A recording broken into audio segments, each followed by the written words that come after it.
قربانی کس شخص پر واجب ہے؟ قربانی کس پر واجب ہے، اس کے نصاب کے بارے میں تفصیل سے بتا دیں آصف صاحب کشمیر سے۔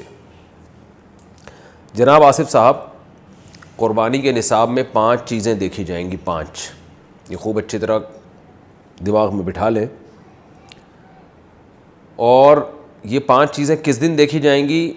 بقرعید کی صبح صادق، یعنی 10 ذی الحجہ کی صبح صادق سے لے کر 12 ذی الحجہ کے غروب آفتاب، یعنی یہ جو 3 دن ہے نا قربانی کے، 10، 11، 12، ان 3 دنوں میں کوئی شخص صاحب نصاب ہو تو اس پر قربانی واجب ہے۔ صاحب نصاب کا مطلب کیا ہے؟ یہاں پر قربانی پر خوب سمجھ لیں۔ سونا ہو کسی کے پاس، یا چاندی ہو، یا مال تجارت ہو۔ تجارتی مال کا مطلب وہ چیز جو بیچنے کی نیت سے خریدی ہو، کوئی پراپرٹی ہے بیچنے کے لیے خریدی، دکاندار کا جو جتنا سامان دکان میں پڑا ہوتا ہے سب بیچنے کے لیے خریدا ہوتا ہے، کوئی کپڑا آپ نے خریدا تھا، خریدتے ہوئے بیچنے کی نیت تھی، تو یہ تجارتی مال کہلاتا ہے۔ چوتھی چیز ہے نقد رقم، کیش، یعنی جو بھی آپ کے پاس بینک میں یا جیب میں جو کیش اماؤنٹ پڑا ہوتا ہے، یہ 4 چیزیں ہو گئی۔ 5ویں چیز ہے ضرورت سے زائد سامان۔ ضرورت سے زائد سامان میں بہت تفصیل ہے، آسان اس کی ایک جو ہم اگر ضبط کر سکتے ہیں تو وہ چیز جو پورے سال بھی استعمال نہ ہوتی ہو، گھریلو چیزوں میں وہ چیزیں جو پورے سال بھی استعمال نہ ہوتی ہوں، جیسے کپڑے کوئی یا برتن ہے، ڈنر سیٹ ہے، پورے سال استعمال نہیں آتا۔ اسی طرح کوئی پراپرٹی پڑی ہوئی ہے جو نہ کرائے پر دی ہے آپ نے اور نہ آپ اس میں رہتے ہیں، وہ پراپرٹی بھی ضرورت سے زائد میں داخل ہے۔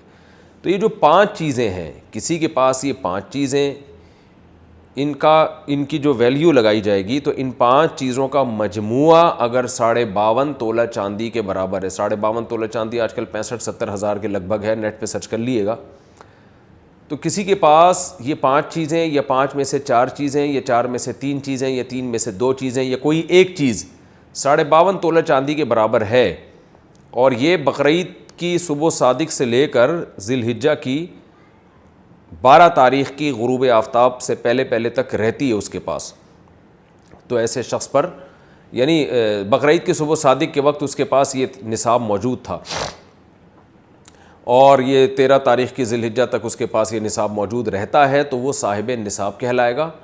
13 تاریخ نہیں، 12 تاریخ، 10، 11، 12، 3 دن، تو وہ صاحب نصاب کہلائے گا اور اس پر قربانی واجب ہے، بشرطے کہ یہ جو 5 چیزیں یا 4 یا 3 یا 2 چیزیں میں نے بتائی ہیں، ان میں سے سب سے پہلے قرضہ مائنس کیا جائے گا، یعنی قرضہ مائنس کر کے 52.5 تولہ چاندی کے برابر بن رہا ہو۔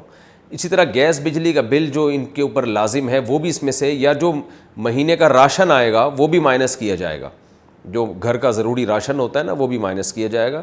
مائنس کرنے کے بعد اگر 52.5 تولہ چاندی کے برابر رقم بچ رہی ہے تو ایسے شخص پر قربانی واجب ہے، چاہے مرد ہو چاہے عورت ہو۔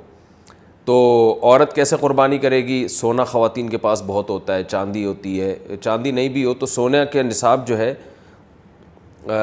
اس کے ساتھ اگر 1 روپیہ بھی ہے تو وہ بھی 52.5 تولہ چاندی کی قیمت دیکھی جائے گی اس میں بھی۔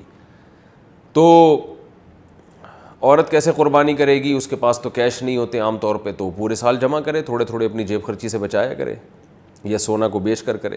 البتہ کسی کے پاس صرف سونا ہی ہے اور یعنی باقی 4 چیزوں میں سے کچھ بھی نہیں، 1 روپیہ بھی نہیں ہے، تو پھر 7.5 تولہ سونا جب تک نہیں ہوگا قربانی واجب نہیں ہوگی۔ یعنی سونے کے ساتھ اگر چاندی ہے یا پیسے ہیں یا تجارتی مال یا ضرورت سے زائد سامان ہے، پھر سونے کی ویلیو دیکھی جائے گی، سونے کو نہیں دیکھا جائے گا۔ لیکن اگر صرف سونا ہی ہے تو پھر 7.5 تولے سونے سے کم پہ نہ زکوٰۃ ہوتی ہے نہ قربانی ہوتی ہے۔ تو یہ ہے، تفصیل سے آپ کو بتا دیا۔ تو آپ چاہیں تو اس میں ایک گائے میں حصہ لے لیں، چاہیں تو بکرا لے لیں، چاہیں تو دمبا لے لیں۔ مرد پر الگ واجب ہے، عورت پر الگ واجب ہے، جو بھی صاحب نصاب ہوتا ہے۔